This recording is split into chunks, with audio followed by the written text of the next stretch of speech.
Okay, good morning, and thank you for being here. I'm going to start with the questions, some questions that came up around the RPA this week.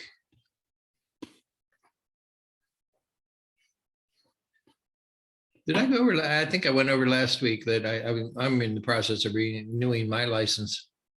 And under the disclosure regarding a real estate agency relationship, it requires us to orally tell the clients about the agency relationships, as well as to get them to sign that form.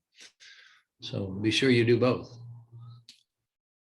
Okay, the question came up on the RPA grid here under Q7, escrow fees. And it's typical in our area that the buyer would pay escrow fees. It's typical in Southern California that the parties split the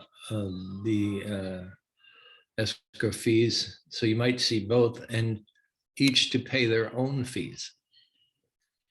Our agent was asking, okay, so I'm going to have the buyer pay their fees or have each to pay their own fees. You can't have both. So in our area, it's customary for the buyer to pay their own escrow fees.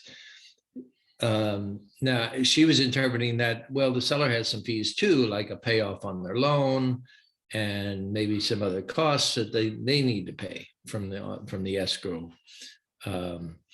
But we're talking about escrow fees. So it really is in our area that the buyer is going to pay the escrow fees. Now, all of these are negotiable. If your buyer wants to make an offer where, they're both, and then you could say in here 50-50, that's possible, and I've seen that.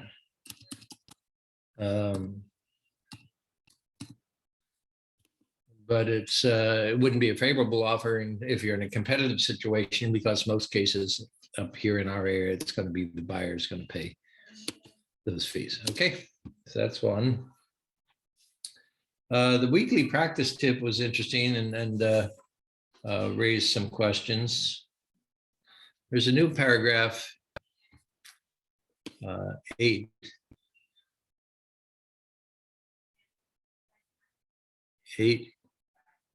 Which has to do with contingencies and removal of contingencies. And the practice tip dealt specifically with 8E2 title. So it's the agreement's contingent upon the buyer's ability to obtain a title policy, and a buyer's review of the current preliminary report. And items that are disclosed or observable, even if not on record, are not specified in the preliminary report. And satisfy our buyer regarding the current status of the title. Buyer is advised to review all underlying documents and other matters affecting, including but not limited to, any documents or deeds referenced in the preliminary title report and any easements. Okay, so that's 1. 2 is the new one. So it says buyer has 5 days after receipt to review a revised preliminary report, if any, furnished by the title company, and cancel the transaction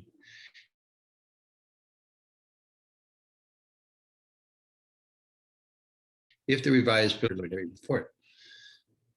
So that's the new part. And what happened in our case, besides this being covered in the practice tip this week, we had an actual thing come up where a revised preliminary title report came out, and it showed new easements that were underlying the property.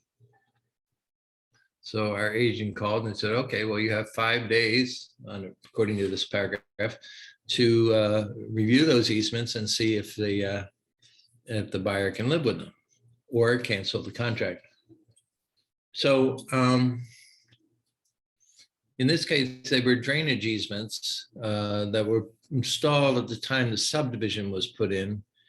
And it's like a 30-inch pipe carrying drain water. And it so happens that this house that's adjacent to, sits on the lot that has the pipe, has standing water in the basement, as does the neighboring property on the other side. So our agent's thinking, well, maybe that pipe is clogged and leaking out and causing the standing water in the basements or the sub area, floor areas of these houses. And so they've had to create a request for repair that asks the seller to have that pipe reviewed to see if it was clogged, and if it is clogged, to get it fixed. Well, the homeowners association apparently was responsible for fixing it, but not determining whether it was clogged or not. So anyway, complication there. Now, another question that was raised was, okay, sometimes we remove contingencies, and our clients have removed their contingencies, and then they get a new document. So the question is, well, we should have a paragraph like this 8E2 regarding late disclosures or new disclosures in general. And in essence, we do. It's in paragraph 11 G. So termination rights, statutory and other, if any disclosure specified in 11A, B, C, or D, or subsequent or amended disclosure to those just specified is delivered to buyer after this offer is signed, buyer shall have the right to terminate this agreement within 3 days of delivery in person or 5 days, by mail. So if the seller comes up with a new disclosure, because A, B, C, and D include TDS and the supplemental disclosures. So if something comes up that would effectively create a new TDS, then these termination rights are reinstated for that purpose. So that's kind of the corollary, the similar form to what we were discussing there. Any questions on that? So basically, I do have a question. So let's say another preliminary title report comes in and there is some changes, then we say to them, you've got 3 days to respond. Is that what I'm reading there? Was it 3 or 5 days?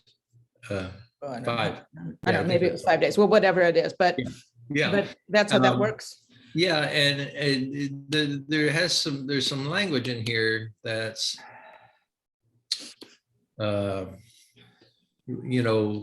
it's legal wishy-washy language.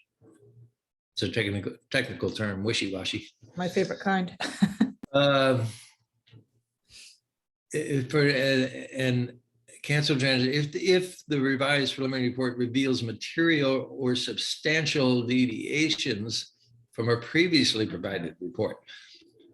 So you'd have to make sure they're material and deviations from the prior report. Now, a new easement showing up on the prelim, I think that's a major deviation. Okay, you get to approve easements, but if they got the name of the seller wrong and they're correcting the name of the seller, that wouldn't be a material factor that I think you could cancel.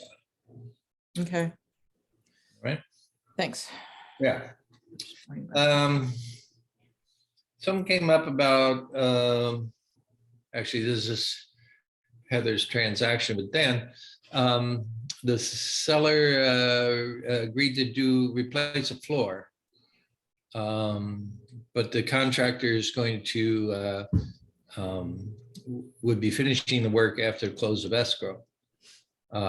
They lined up the work to be done. They, made a deposit, I guess. I'm paraphrasing here. You can correct me if I'm wrong, Heather. But but they can't get the work done until after the closing date.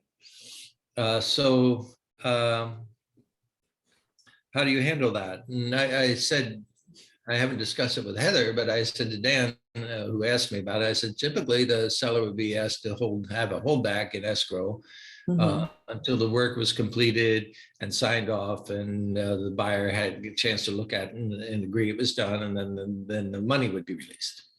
So that would be something that would get written up in an amendment to the contract, and it's language. It's creative writing, but so if you want to, I don't like the creative writing. Remember that. So if you aren't kind of confident of the creative writing, just run it by me or Randy to make sure that because sometimes we run that creative writing by our legal counsel to make sure it says what we want it to say and it's enforceable. So that's doable, that the work can be completed after close of escrow. And the typical way we handle that is with a holdback from the seller's proceeds until the work is completed.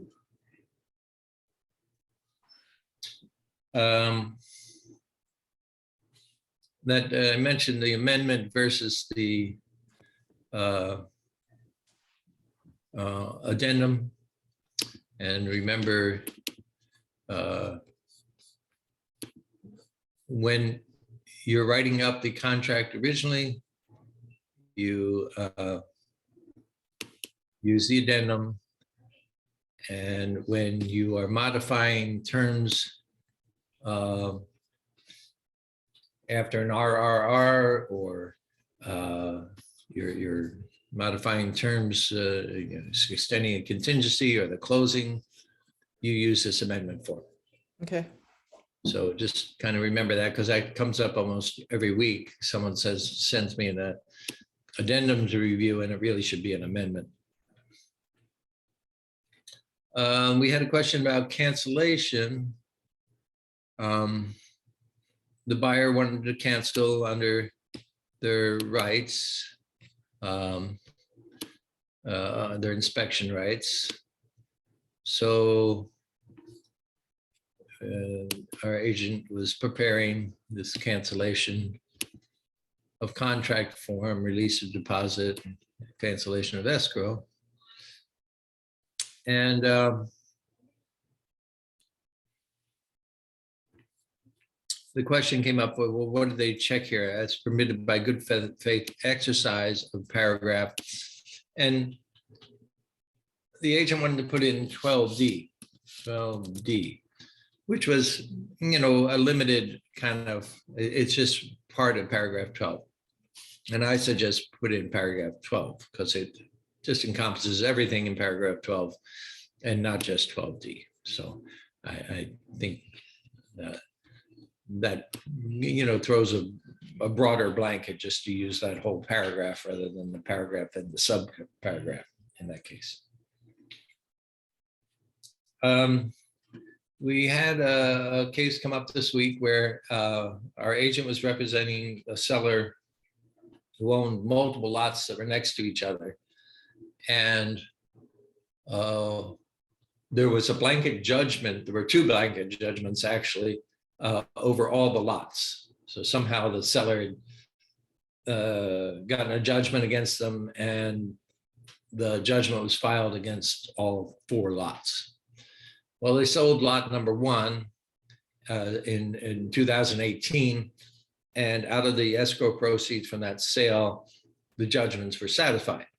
So the escrow company took the money, sent it to the judgment holders, and that was that. Well, now we pulled a new prelim on the title of the remaining 3 lots, and it still shows judgments. So the judgment holder, which happened to be a law firm, never went and filed the satisfaction of the judgment, releasing the properties from the judgment. So the title company, our agent went to the title company and said, hey, you forgot to get the satisfaction file. And it wasn't the escrow company's responsibility. It was the judgment holder's responsibility. You got paid, and they weren't responding. So what the title company did, because they recognized they had made the payment to pay them off, and the check was negotiated, so they've removed those judgments from the prelim on the properties. But it might be that the seller would still need, if he wanted actually those judgment releases, he may have to pursue a legal action to actually get them removed. So we're still in the midst of that, figuring that out. But the title company, in the meantime, has removed them from the prelim on the remaining 3 lots.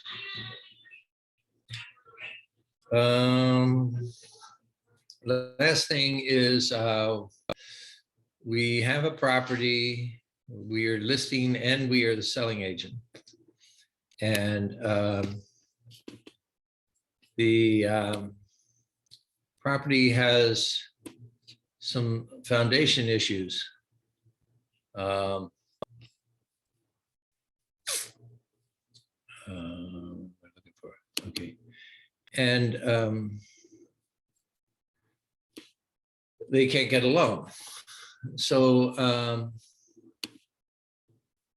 it's going to take about $40,000 to fix the foundation to where the appraiser would come back and reappraise the property and allow for a loan to be had. So what do we do in the meantime? Both the buyer and seller want to go ahead, but the buyer needs a loan to complete the property, to buy the property.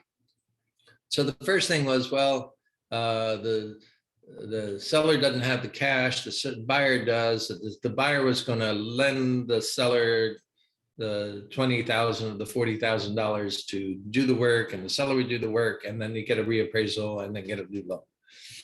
And that could go, that could take weeks. And it required a private note and, terms around that note being repaid and so forth and so on.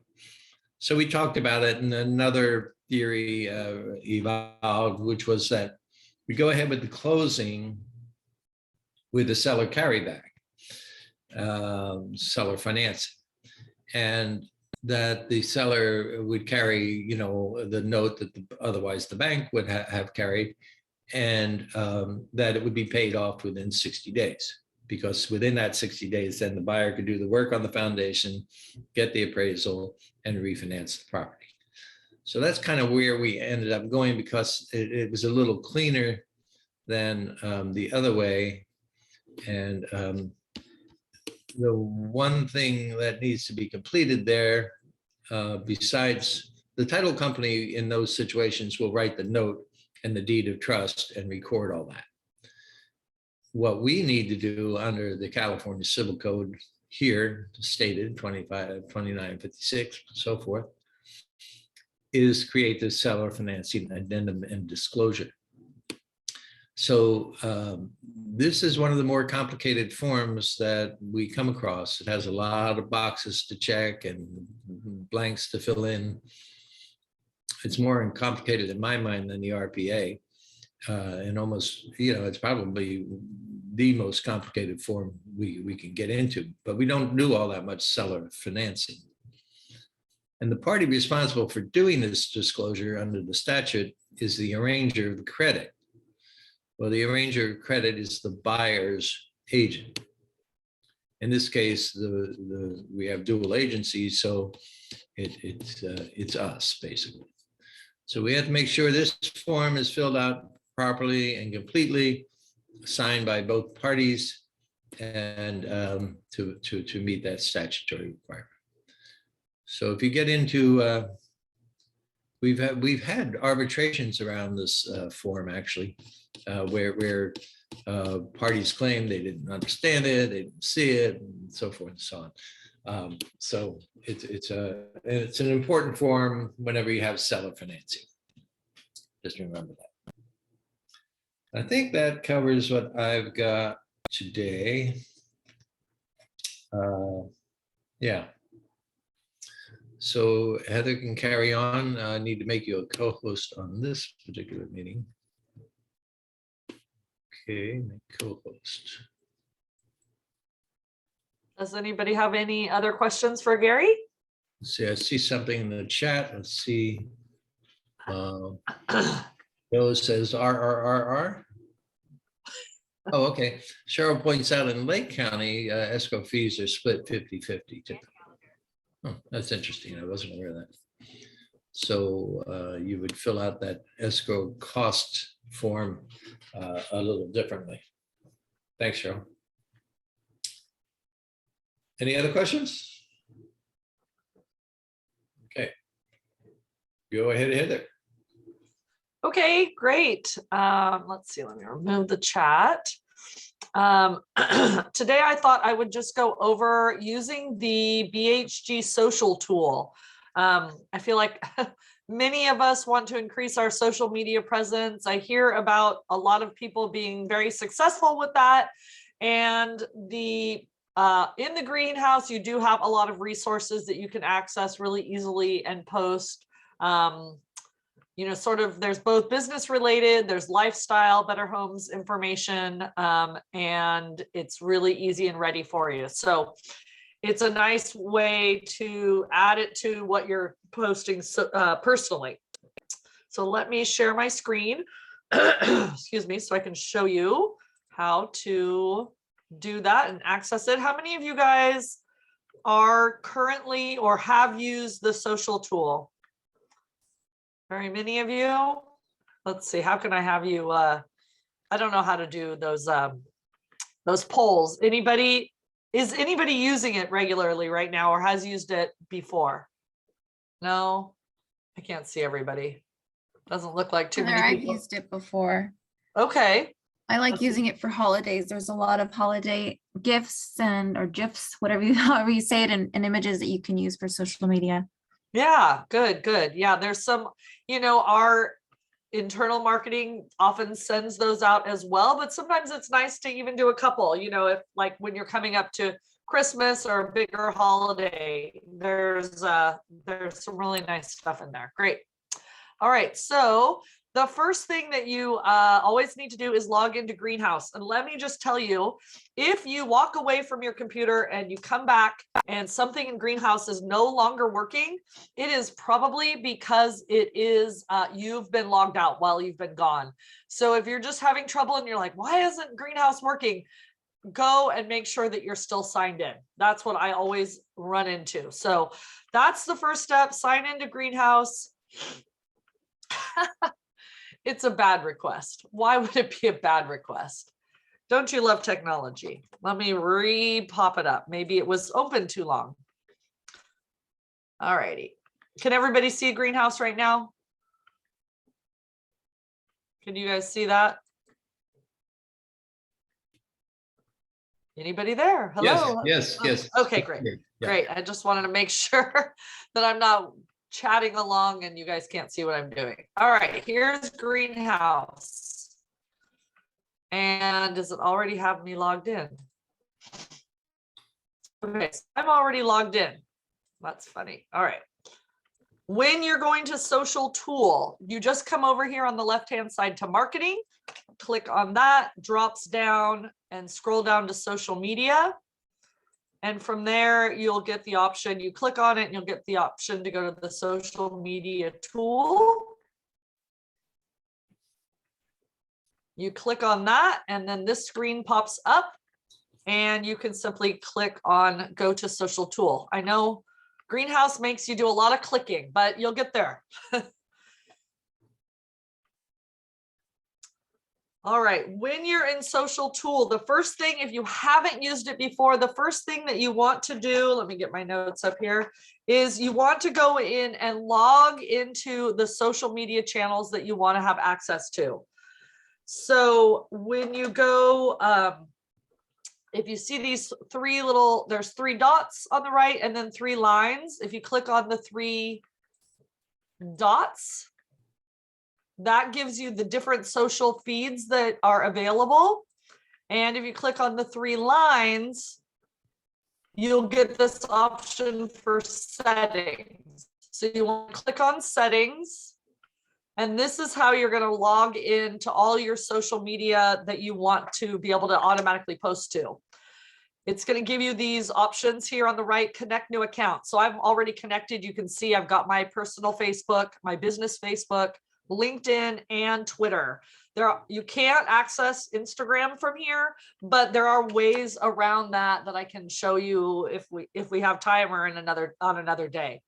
I never used to post on LinkedIn, but I have learned, I am posting regularly there now. I've learned that it's actually a site that a lot of really high net worth business people use. They use it more like Facebook.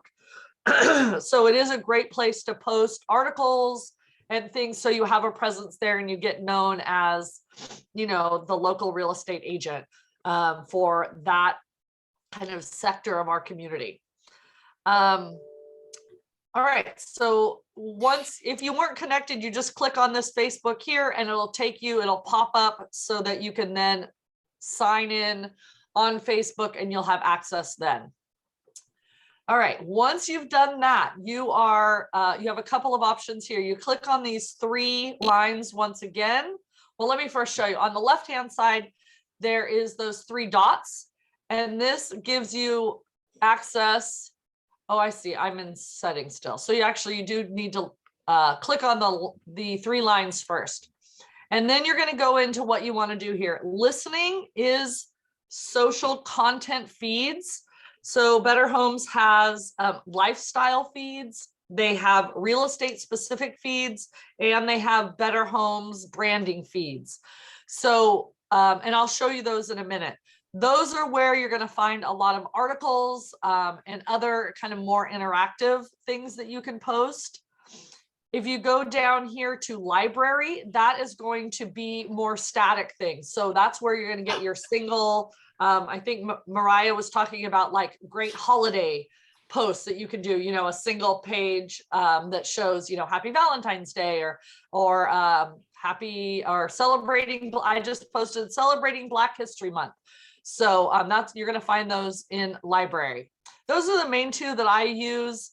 You can also access properties. I don't find that it's super consistent about what properties are in there. I'm not sure why there's challenges with that, but I use, if you want to post properties, go over and use the Moxie Impress, because you're going to be able to get a ton of Facebook or social media posts in there automatically created. So that's my suggestion. All right, let's take a look at listening.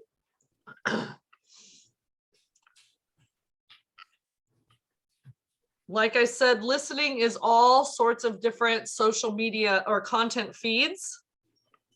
Mine happens to come up with a whole bunch of lifestyle. So if I want to go in and have things that are more real estate market specific, you can come up to these 3 little dots. And then from there, you can choose which feeds you want. Mine defaults to all the BHGRE blogs, but you can say, well, no, today I want to look for, let's see. Here we go. Here's buyer and seller tips. So I'm going to click on that. And then the feed will just have the different buyer and seller tips. I'm going to take off all the BHG ones. And then you can see what has recently been posted by a BHG. Why can't I get off of there? Well, anyways, you can see it on the left-hand side. I don't know why it's not letting me get rid of that. Oh, here it is. Sorry. I always forget this. There's a little X. most sites you can just click off and it takes you away, but you actually have to click on the X to get rid of that drop down menu. So tons of great articles and other things in here you have several different options about what you can do with these. You'll see on the bottom of each post, there is a little link, and that actually takes you to the full article so you can review it, you can preview it. Then there is the little envelope, and that is you can email someone to this article directly. So like, for instance, here's Ask the HOA Expert, amendments to governing documents. Well, if you have somebody that's buying a property that has an HOA, this might be a great article to share with them directly instead of on your social media.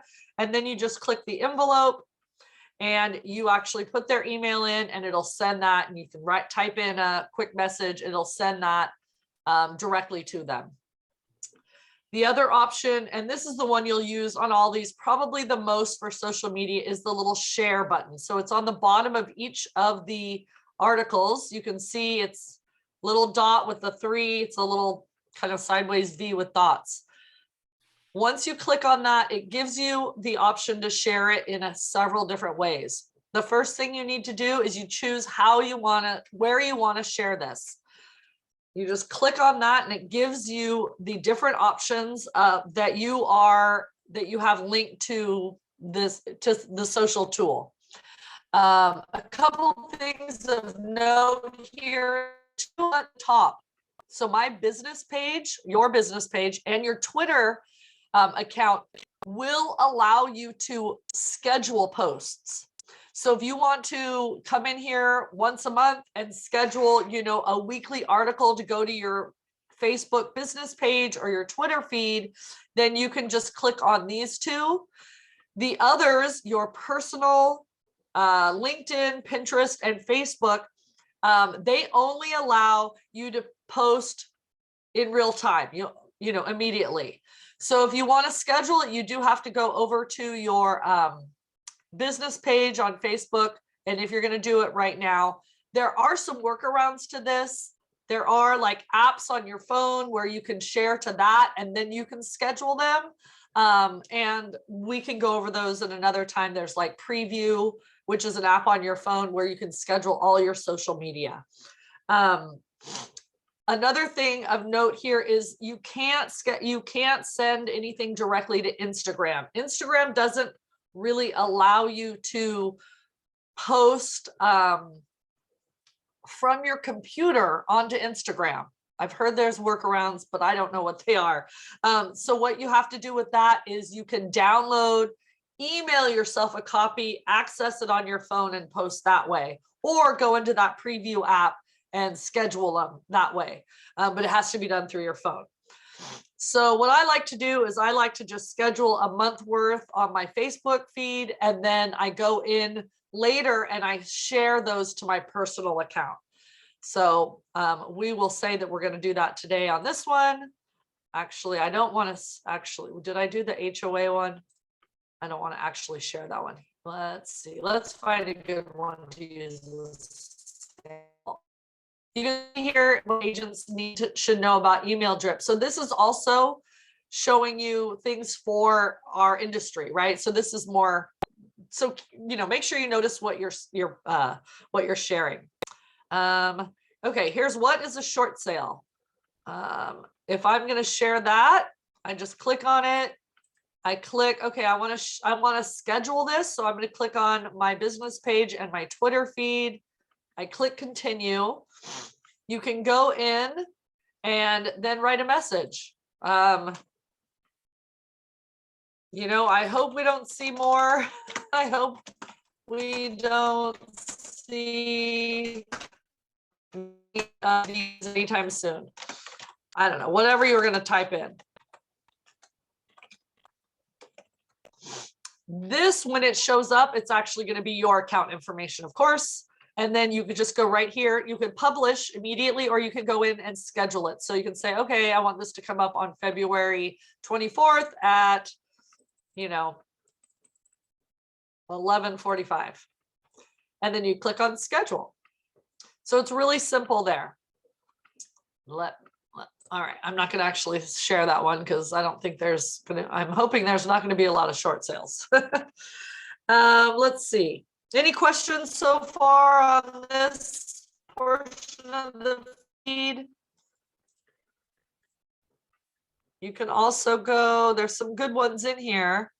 You know, maybe you want some help on moving tips. So you can click on that and get some articles. And you know, that I think is a great way to, again, either send them directly to your clients or post them on media. All right, then the other option you have in here is the library. The library is really fun. This is more of those static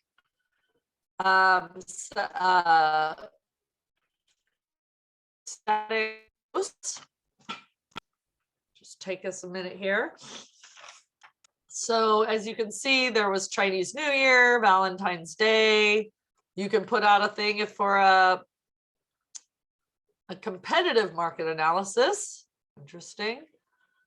There's just all sorts of different posts that you can do. And on here, you've got that share button. So if you decide you want to do this seller message here, you just click on the share button. And again, you know, you've got some great, a great graphic here. You can schedule it or publish it immediately as well. You also can, what I've done before with a couple of these is I've emailed them to myself and then I save them and post them that way. So that's another option if you want to. All right. The last thing that I want to show you, any questions on there? Let's see, let me make sure I got everything I was planning on talking about. Let's see. Oh, there's one last thing on here is there's also this ad post. So at the very bottom of the 3 lines, I can't really see it. I don't know why I can't, it's not showing up on my screen. Add post. You can just create any post from here as well. You can add your own photos and you can kind of scroll through what the most current of those static library ones are as well. So that's another way if you don't feel like going in there and kind of hunting around, you can post that way. And I forgot to mention, all of them have, when you're in, so here is that library, you can also search. So up on the top left, if you want, you know, if you're wondering, oh, is there a post on interest rates? You can type that in and say, oh, nope, no post on interest rates. All right, selling. You just want something for sellers. Well, it's not doing any of these. I find that when you go do this, the search over on the listening, there's tons will come up because those are full articles. So they have a lot of words that they can hunt for. Let's see, let me try interest rates. So this is the articles, interest rates. Let's see if anything, nope, still nothing came up.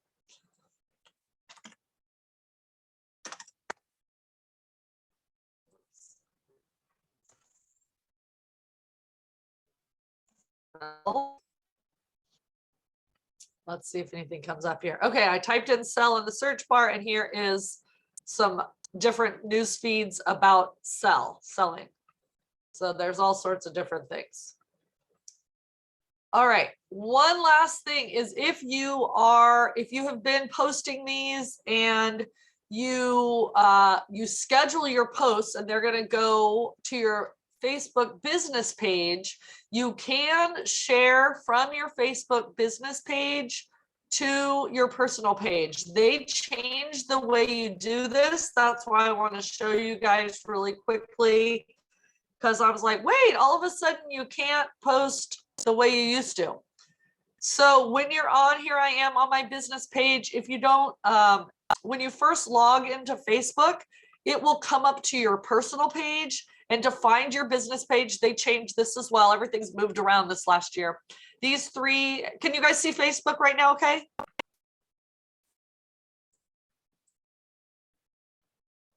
Make sure people are there. Yeah, you guys can see. Okay, sorry, I don't have my Yes. screen up. Okay, perfect. So when you're on your personal page, you just, these 3 lines here, you click on that. And over on the left-hand side, it will say pages. And then you choose which of your, if you have more than one, which I obviously do, you click on that and it takes you to your business page.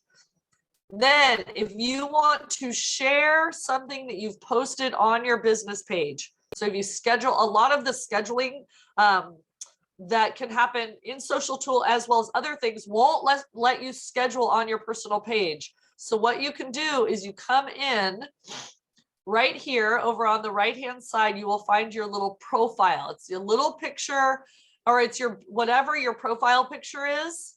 This is your profile. So you click on the little caret there and it will ask you how you want to interact. So your default is you're interacting as your business page.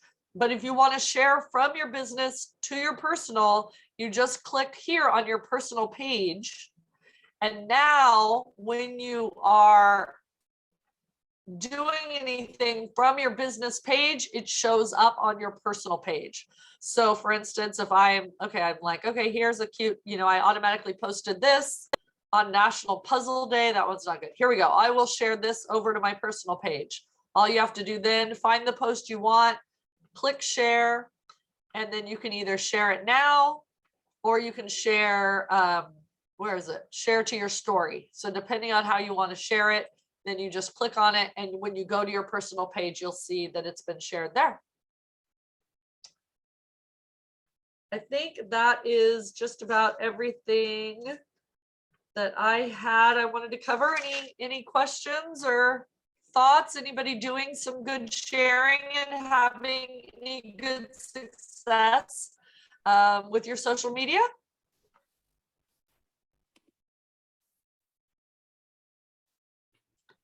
Nothing? Crickets? Crickets. I know a couple of like, for instance, I know I don't know if Nancy's on here, but Nancy Calderon, she was having some really good success and getting out there and people, asking her about loans and can you connect me to a lender and things like that. So starting the process. So it is a good way to reach out to those people that you maybe aren't in your sphere, that you aren't calling all the time, but that know you maybe from, a past, something that you used to do, and then they can see, oh, they're really doing real estate business. Just be sure when you post on your Facebook personal page that you don't just do business. Your business page is meant for just business, but your personal page, you want to make sure you do a nice mix of, make sure you do business because you need them to know that you're an agent, but do a lot of your personal, Parmita has a social media calendar she's going to share. And I think Haley, that our marketing team is going to come up with like a suggested social media share calendar. So we'll get that out to you guys so that you make a nice mix of, personal, funny, business. Make sure you kind of hit all the boxes so that you get a good response. Let's see, something in the chat. Are the marketing coordinators up on the social tool? I bet they are. And if they're not, they can be. There's also a video in Greenhouse you can watch. And they have, I believe this month they have a social media or social tool, like an hour webinar. So Joe was just asking about getting support on that. So lots of resources. I'm sure Michaela, I'm sure she knows what she's doing on there as well. Great. Okay. Thank you, Heather.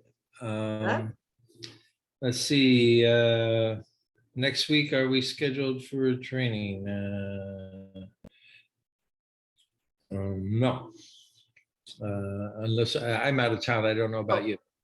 Yeah, I can do a tech training. I was thinking I would cover BHGRE moves, and I'm trying to hit all the BHG tools. So BHG move, and the text BHGRE that whole program Oh, yeah. where you can create more leads from your listings. Great. So, Okay. yeah.